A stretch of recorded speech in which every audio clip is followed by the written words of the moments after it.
Okay, good morning, everyone, and welcome to today's Experience Grad York session, How to Pay for Grad School at York. So thank you so much for joining us this morning. Our presentation is going to take about 30-40 minutes, and we'll go over all sorts of financial support at York. I'm joined by my colleagues Nowruz, Frank, Dimitri, Stephanie, and Sandra, and we will be able to answer any questions you have about financial support at York.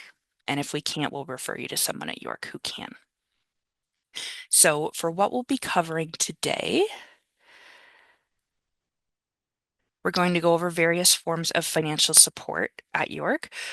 So funding packages, scholarships, and other forms of financial support, including needs-based sources.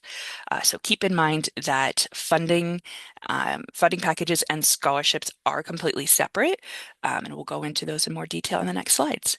If you have any questions throughout the presentation, please do put them in the Q&A, and we're happy to address them. Okay, Dimitri, over to you. All right. Good morning, everyone. My name is Dimitri Katzman. I'm the Associate Director of Graduate Funding and Planning. And today I'm going to talk about the standard graduate funding packages in this segment. Next slide, please. All right. So York provides graduate funding packages to many graduates, and all are automatically considered for a funding package in programs that are funded. So in the end, most full-time domestic graduate students receive their funding packages, and also many full-time international students receive it as well.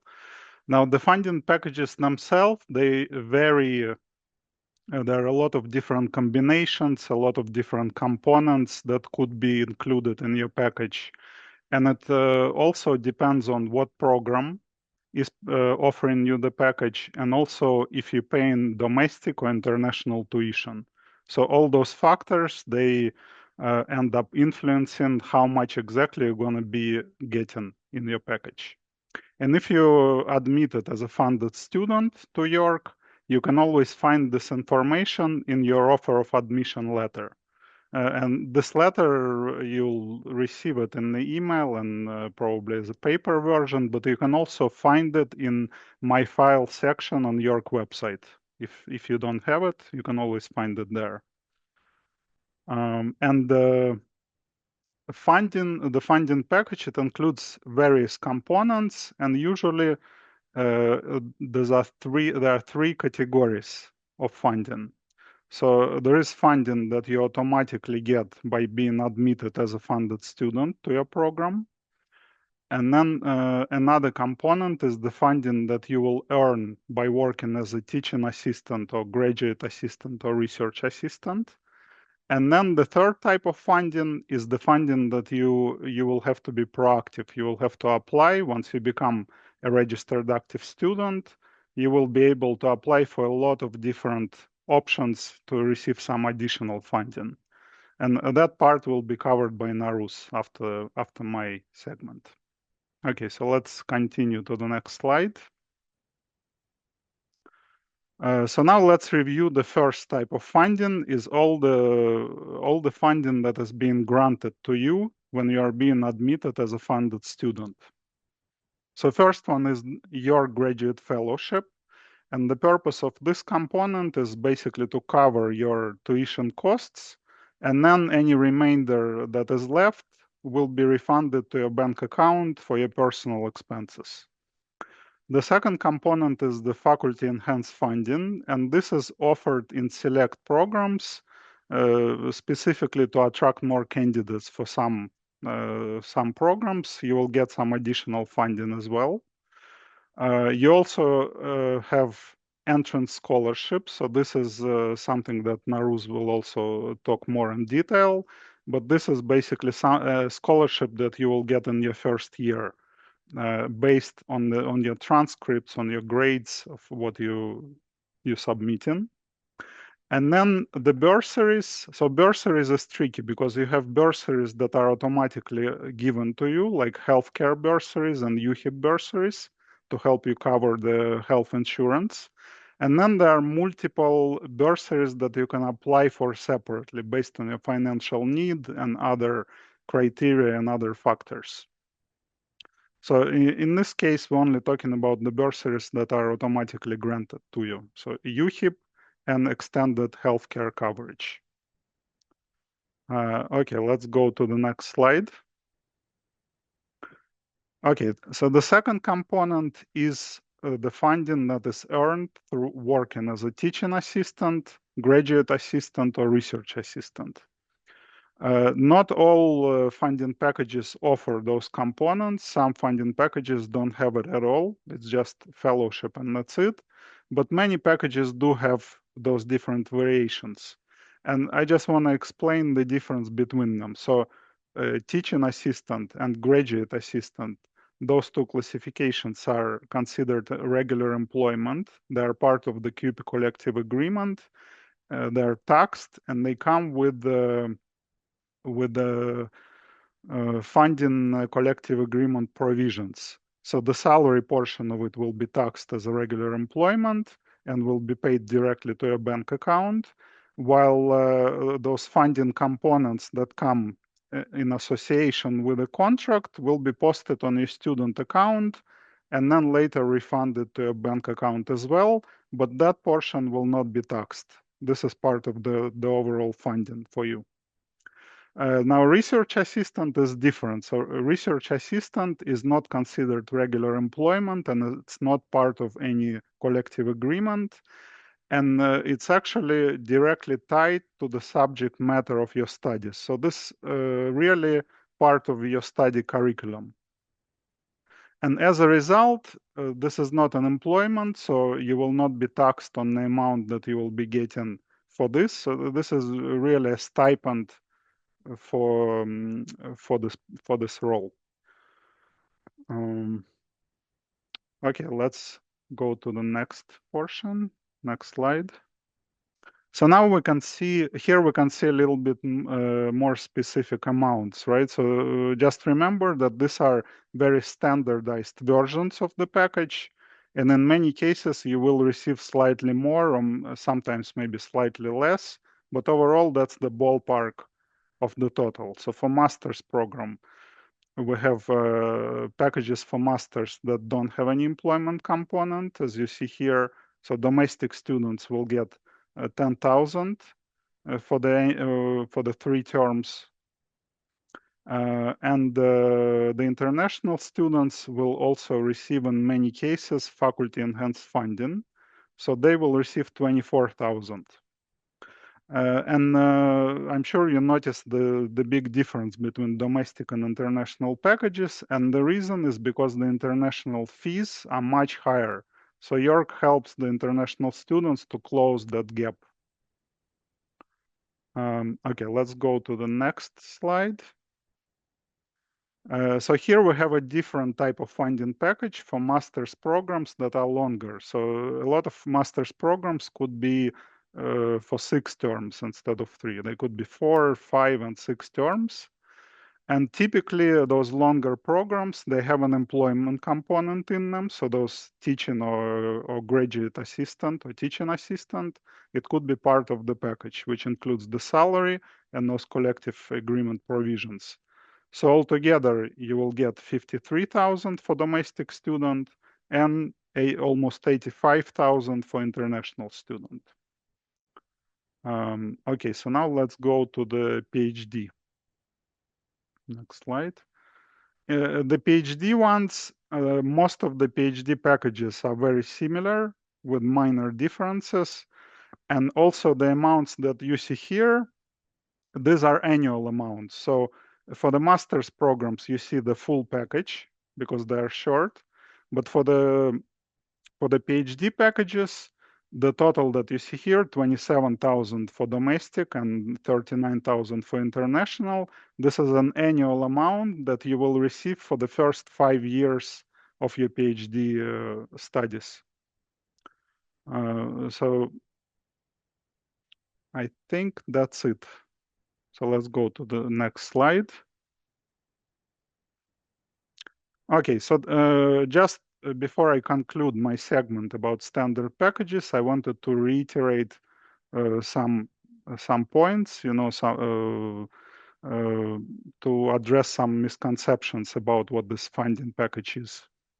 So first of all, the funding package is not application based. So you don't need to apply for it separately. You're automatically considered for this funding package during your regular application to the program. The second thing, it's not a loan. So very important to understand that this is not like OSAP. This money is granted to you. You don't need to return it. So this is just yours. Also, it is not based on financial need. So we have other instruments, other funding options for people who require financial assistance, but this is not it. So everyone is equally considered for a funding package, regardless of your financial situation. And the last thing, and the most important one, is that funding is not the only form of financial support available to graduate students at York. So the moment you get admitted into York and you become a registered active student in the system, you will have a variety of options to apply to, right? So in some of them, you may be eligible and you may get some additional funding on top of the standard package. So now, just as a segue to the next part, Narus is going to talk about all these other forms of financial support. So please go ahead. Thank you so much, Dimitri. As Dimitri has said, my name is Yarus. I'm a research officer with the Faculty of Graduate Studies, and so what we'll do now is move into a brief overview of the scholarships and awards that are available to graduate students at York. We do have some of our colleagues again monitoring the Q&A, so if you do have any questions as we go through this next set of slides, please drop your questions into that Q&A section. Next slide. So as prospective students, you will be happy to know that there are several avenues of graduate student funding at York, as Dimitri mentioned, and this is an overview of what you can expect. So there are entrance scholarships. These are offered to students when they first begin their graduate programs, and these awards recognize academic excellence and help to ease the transition into graduate school. Beyond that, we also have internal awards. These include bursaries and program-specific scholarships that are available to current students once they've enrolled in their graduate program. Bursaries are needs-based, while internal awards have varying eligibility, which could be based on your program or on your research project and so on. So there are different criteria there for every internal award. And one thing to note is that internal awards are funded by donors, and they're typically awarded based on merit, but some of these awards do also consider financial need as part of the criteria. In addition to internal funding, many students also benefit from external awards that are administered through the university, and these include major national and provincial scholarships, such as the federally funded Tri-Council Awards and the provincially funded Ontario Graduate Scholarship. And we'll get into more details about these external scholarships in a little bit, but these are just amongst the most prestigious. And then there are many other external scholarships that students can apply for as well, and this just depends on your field, your discipline, your eligibility, and those details can be found on the FGS Scholarships and Awards page. One thing I do want to note for everyone here is that most funding opportunities or most scholarships and awards are intended for full-time graduate students. So just something to keep in mind as you are exploring the various scholarships and awards that are available. And that is why we encourage you to explore our website for those details. Next slide. So as mentioned, entrance awards are designed to recognize academic excellence right from the start. And there are quite a few available at York, which we've listed here. We won't delve into too much detail for each of them. I just want to give you an idea of what is available. So we have the York Graduate Scholarship, and that supports students that are entering both their master's and doctoral programs.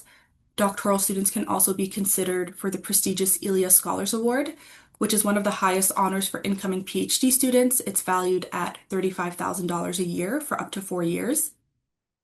For those in the liberal arts, there's also the Chancellor Bennett Master's and Doctoral Scholarships, and these aim to attract top talent to those fields, and it's worth up to $20,000 a year. And then another competitive award is a Graduate Fellowship for Academic Distinction, which is available to both master's students at up to $16,000 and doctoral students, and it's valued up to $26,000. Again, some programs do offer their own program-based entrance scholarships, so it's worth looking into if your prospective department does provide that additional support.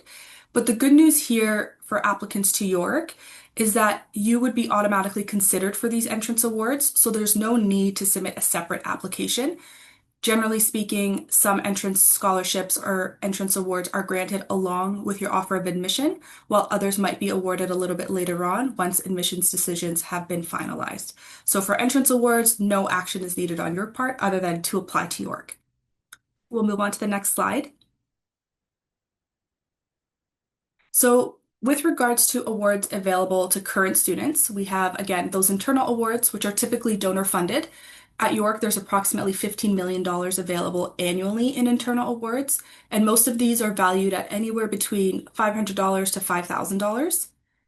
The Faculty of Graduate Studies also offers the Academic Excellence Fund, and this provides funds for research and scholarly activities that are carried out by graduate students, and that's valued at up to $2,000 per academic year. So with the AEF, what it does is it can help you as a graduate student cover costs related to conference presentations or fieldwork or other research-related expenses. There are also other research support funds that are available through FGS. We have the Research Cost Fund. This assists with costs directly related to the research undertaken by full-time grad students. There are certain parameters that do apply, but this is valued at up to $1,600 per degree. There's also the PhD Completion Fund. So students in their final term of full-time studies can apply to the PhD Completion Fund for funds related to travel and accommodation necessary for research, or for materials and supplies that's essential for completing their research, for example. And York also has the Thesis Allowance Fund, which is essentially used to help assist with the cost of production of the final form of your thesis or your dissertation. And you can apply to all of these or any of these once you are registered as a student. And we can provide, I believe, a link in the chat to guide you to these resources. Next slide. Now, the most prestigious externally funded awards are collectively known as the Tri-Council Awards. These are federally funded scholarships. And the Tri-Council, and it's also referred to as the Tri-Agency, comprises of the Canadian Institutes of Health Research, or CIHR, NSERC, or the Natural Sciences and Engineering Research Council, and then SSHRC, which is the Social Sciences and Humanities Research Council. So these three research bodies comprise of the Tri-Council or the Tri-Agency, and each of these actually offers master's level awards as well as doctoral level awards. So for the master's level awards, there's one shared application portal across all three agencies. And then at the doctoral level awards, each of the three agencies has their own separate application portal that you would apply to depending on your research focus. To be eligible to apply for a Tri-Council award at the master's level, you must be a domestic student studying full-time in a research-based program, and the master's level awards can only be held at a Canadian university, while at the doctoral level, both domestic and international students in a program with a major research component are eligible to apply. Note that for both levels, for these awards, there are additional eligibility criteria that you must meet in order to apply. So just be sure to fully familiarize yourself with the criteria for the award and the level that you intend to apply to, just to make sure that you do meet those requirements ahead of time. And one thing to note with these awards too, because you are applying to the Tri-Council, you still have to specify which agency your research aligns with the best. So we have a link here about to help you determine which agency you should apply to and which meets the needs of your particular research. So you can review the subject matter eligibility at that link, which we'll share in the chat. Next slide. So we'll start with the master's level awards. The Tri-Agency Award for Master's students is called the CGRSM, or the Canada Graduate Research Scholarship Masters. It's a mouthful, but these are valued at $27,000 a year for up to 3 terms. So this would cover a 1-year master's program.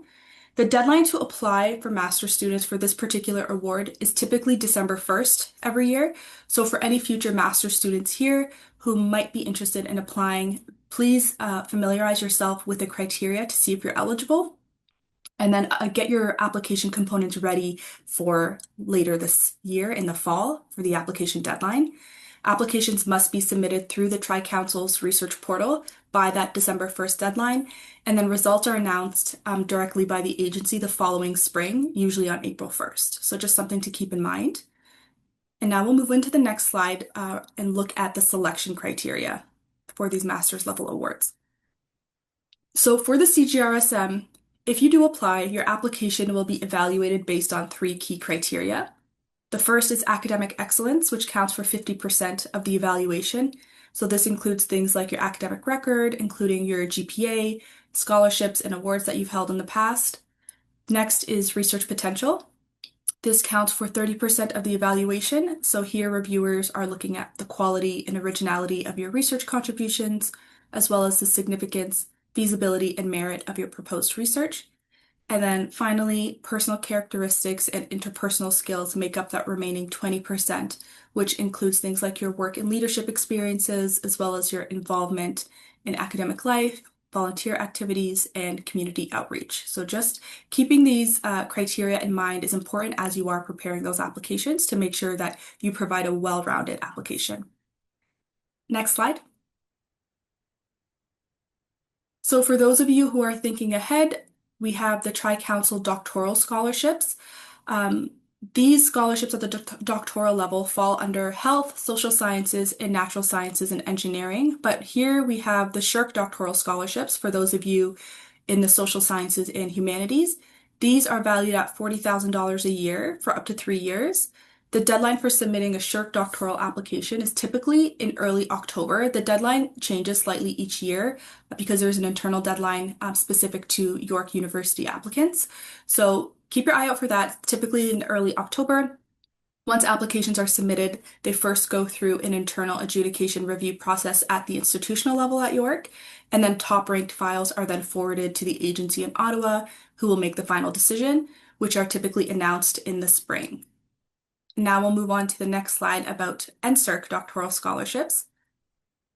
And you'll see that these are also very similar to the SSHRC. So again, these are valued at $40,000 a year for up to 3 years. These are for students who are studying in the natural sciences and engineering. The application deadline is also similar in that it's in early October every year.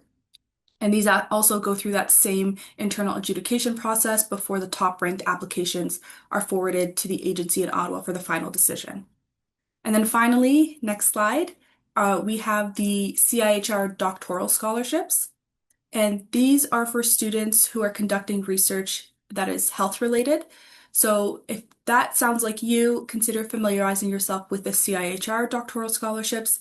Similar to the other Tri-Council doctoral awards, this is also valued at $40,000 a year for 3 years. Again, you must be a domestic full-time student in a research-based program in order to apply. And the deadline, similar to the others, early October every competition year. And that just allows the applications to go through that institutional review process before the top-ranked files are forwarded to the agency for consideration. And now we'll move on to the next slide. And now, across all of these 3 doctoral competition tri-agency awards, the selection criteria are the same.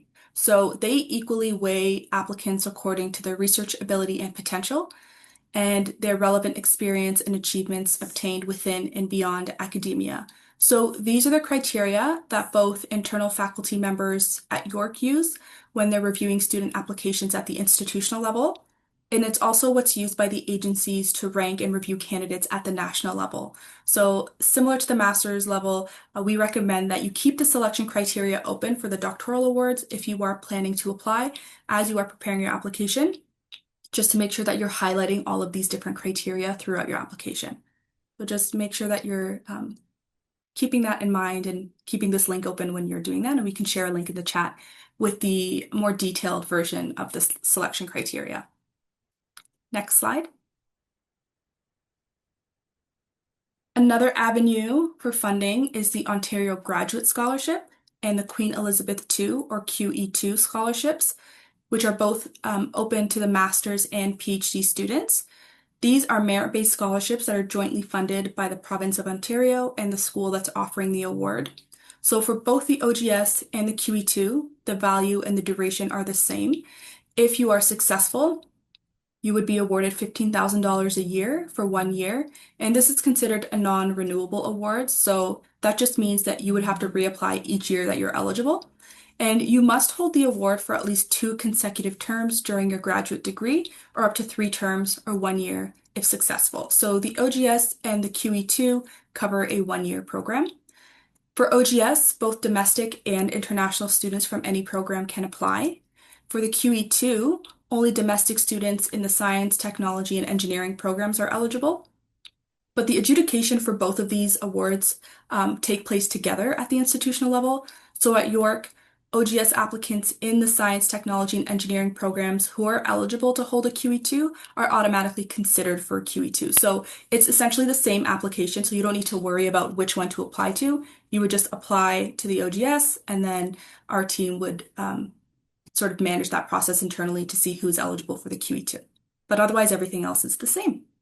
So we'll move on to the next slide. So beyond those major tri-council awards and the provincial awards such as the OGS, there are also many other external scholarships and awards that you can apply to directly. So these include opportunities like the IODE War Memorial Scholarships, Fulbright Canada Scholarships, the Frank Knox Fellowships, the AAUW International Fellowships, and several more. And these support everything from Canadian studies to Northern research to corporate governance. But unlike the tri-council funding, these awards are not administered through the university. So essentially, you apply on your own, and if you're successful, our office will work with the funder to make sure that the funding is dispersed properly to your student account. But what's important to remember here is that if you are successful, or if you do apply rather to these awards, each award has its own specific requirements, it has its own eligibility criteria rules, it has its own deadlines, and all of these vary very widely. So part of your preparation as a prospective graduate student is to do research on the funding opportunities that are available, see what aligns with your academic goals, what aligns and matches with your project, and to keep track of the timelines and deadlines for a lot of these scholarships and awards, just to make sure that you are prepared. This slide is simply meant to just show you the range of opportunities available if you're proactive, to help you essentially explore what fits your research needs. And then we'll move on to our final slide. Thank you. It's just some general tips that I wanted to share before we move on. So when you're applying to any major graduate scholarship, an application is required. And so one of the things that we always recommend and we tell students is to please start early. So these applications always take a lot longer than expected. So we do recommend planning to finish your application at least 3 days before the deadline. And that buffer just gives you some time to deal with any unexpected delays. The other thing we also recommend is that you make sure that you verify all required materials for each award. Again, every scholarship, every award, every funding opportunity is slightly different.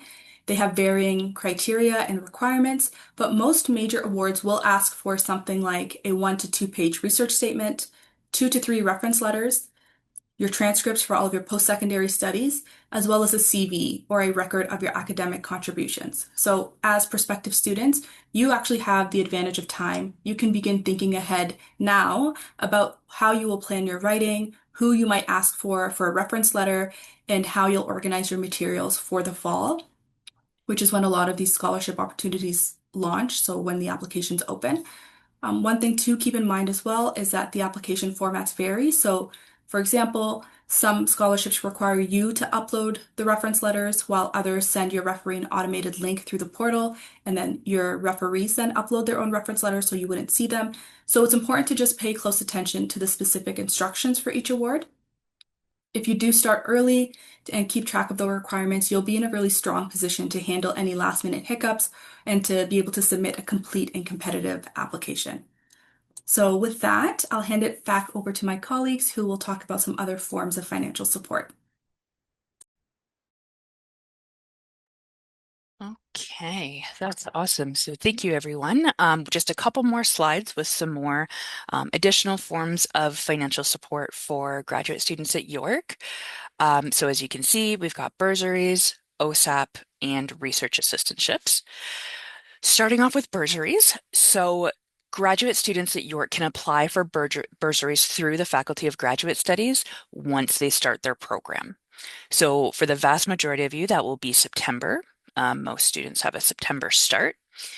So you can apply starting in September, and the deadline will be towards the end of January. If your program offers any program-specific bursaries, they may have a completely different timeline, but that would be something you would need to check with them directly. For the FGS bursary program, it's only open to full-time students.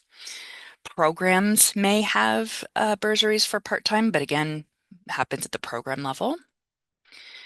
In order to qualify for bursaries, you would have to demonstrate financial need, and you would need to complete a needs assessment form every term. Disbursement of bursaries happens in the winter and the spring, so applying between September and January, and then disbursement happens after that. Usually bursaries are no more than $1,000 a year. So they can go up to 1,000. There are a handful that can exceed that amount, but for the most part, you're looking at no more than 1,000. So it certainly wouldn't cover, like a tuition payment necessarily, but it could be a huge help towards, various expenses that you might have. So the bursaries link is shared in the chat if you would like to explore that further. Then OSAP. So if you're not familiar, that is the Ontario Student Assistance Program. It is for domestic students. So if you are a Canadian citizen or permanent resident who resides here in Ontario, you are eligible to apply for OSAP.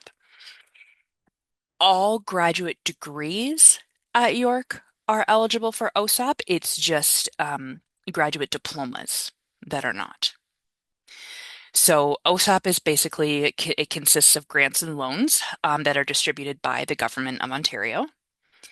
It's based on your personal financial situation. So your income, depending on your family structure, it might include your parents' income, a spouse's income, any dependents you might have, any assets you have.